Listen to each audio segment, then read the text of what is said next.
আসসালামু আলাইকুম। Welcome back to my channel. ফিরে আসলাম আরও একটি নতুন ভিডিও নিয়ে। আজকে আমি আপনাদের সাথে শেয়ার করব ইলিশের বারবিকিউ। ইলিশ মাছ কিন্তু সবারই অনেক বেশি পছন্দ, আর যদি হয় সেটা ইলিশের বারবিকিউ, তাহলে তো কোনো কথাই হবে না।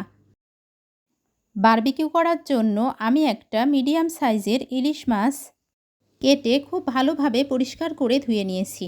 মাছটাকে আমি কিভাবে কেটেছি আপনারা অবশ্যই দেখে বুঝতে পারতেছেন। প্রথমে আমি মাছটিতে লেবুর রস দিয়ে নেব। লেবুর রসটাকে খুব ভালোভাবে একটু মাখিয়ে নেব। আমি কিন্তু লবণটা সবশেষে অ্যাড করব। এর কারণ হচ্ছে লেবুর সাথে আমি যদি লবণ দিয়ে দিই তাহলে সেটা তিতা হয়ে যাবে। গোলমরিচের গুঁড়া দিয়ে দিলাম। এটাকেও আমি খুব ভালোভাবে মাখিয়ে নেব। যারা যারা আমার ভিডিওটি দেখতেছেন কিন্তু এখনও লাইক দেন নাই, প্লিজ একটা লাইক দিয়ে দেবেন।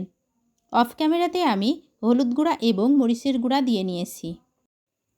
এবার আমি 1 চা চামচ জিরা গুঁড়া দিয়ে নেব। প্রত্যেকটা মশলা খুব ভালোভাবে মিক্সড করে নিতে হবে, যাতে মাছে যে কাঁটাগুলো আছে এই কাঁটার মধ্যে যাতে মশলাটা প্রবেশ করে। এবার 1 চা চামচ ধনিয়া গুঁড়া দিয়ে নেব। এটাও আমি খুব ভালোভাবে মিক্সড করে নেব। এবার আমি 1 চা চামচ পেঁয়াজ এবং রসুন পেস্ট অ্যাড করব। আপনারা যারা যারা আমার চ্যানেলটি সাবস্ক্রাইব করেছেন তাদের সবাইকে অসংখ্য অসংখ্য ধন্যবাদ। আর যারা এখনও সাবস্ক্রাইব করেননি প্লিজ সাবস্ক্রাইব করে আমার পাশেই থেকে যাবেন। এবার আমি সামান্য একটু আদা পেস্ট দিয়ে নিচ্ছি। সবগুলো উপকরণ আমি মাখিয়ে নিয়েছি। সবশেষে আমি লবণ দিয়ে নিলাম। আপনাদেরকে আগেই বলে দিয়েছিলাম লবণটা আমি কেন সবশেষে দিয়ে নেব। মশলাগুলোকে ঠিক এভাবে মাখিয়ে নিতে হবে। এবার আমি টমেটো সস অ্যাড করব। টমেটো সসটা দিলে বারবিকিউটা কিন্তু খেতে আরও বেশি মজাদার হবে। এটাকে আমি 30 মিনিটের জন্য রেখে দেব। ফিরে আসব 30 মিনিট পর। ততক্ষণ সঙ্গে থাকুন। ফিরে আসলাম 30 মিনিট পর। এখন আমি মাছগুলো থেকে মশলাটাকে একটু আলাদা করে নিলাম। এর কারণ হচ্ছে মশলাগুলা পুড়ে যেতে পারে। এবার আমি এই মাছটাকে বারবিকিউর জন্য ফ্রাই করে নেব। কড়াইয়ে আমি পরিমাণ মতো সরিষার তেল দিয়ে নিলাম।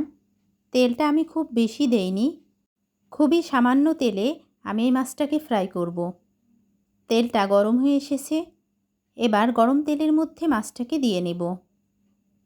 চুলার জালটা অবশ্যই মিডিয়াম টু লো হিটে রাখতে হবে।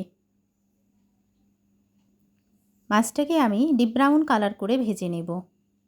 ইলিশ মাছের বারবিকিউ রেসিপি কিন্তু খেতে অসাধারণ হয়েছিল। পুরো বারবিকিউটা আমি কিন্তু একাই খেয়ে ফেলেছিলাম, এতটা মজা হয়েছিল। এখন আমি এই মাছটাকে উল্টিয়ে দেব। আমার রেসিপিগুলো আপনাদের কাছে কেমন লাগছে অবশ্যই কিন্তু কমেন্ট বক্সে জানাবেন। যদি আমার রেসিপিটি আপনাদের কাছে ভালো লেগে থাকে অবশ্যই বেশি বেশি লাইক, কমেন্ট এবং শেয়ার করবেন। এমনিতেই কিন্তু ইলিশ মাছটা আমাদের বাসার সবারই খুব পছন্দ। ইলিশের সিজনে প্রত্যেক দিন ইলিশ মাছ কিন্তু থাকাই লাগবে। আমি অর্ধেক মশলা এভাবে দিয়ে নিলাম, বাকি অর্ধেকটা আমি আরেক পিঠে দিয়ে নেব। ঠিক এভাবে একেবারে মিডিয়াম টু লো হিটে মাছটাকে ফ্রাই করতে হবে। কতটা দারুণ হয়েছে আপনারা দেখেই বুঝতে পারতেছেন।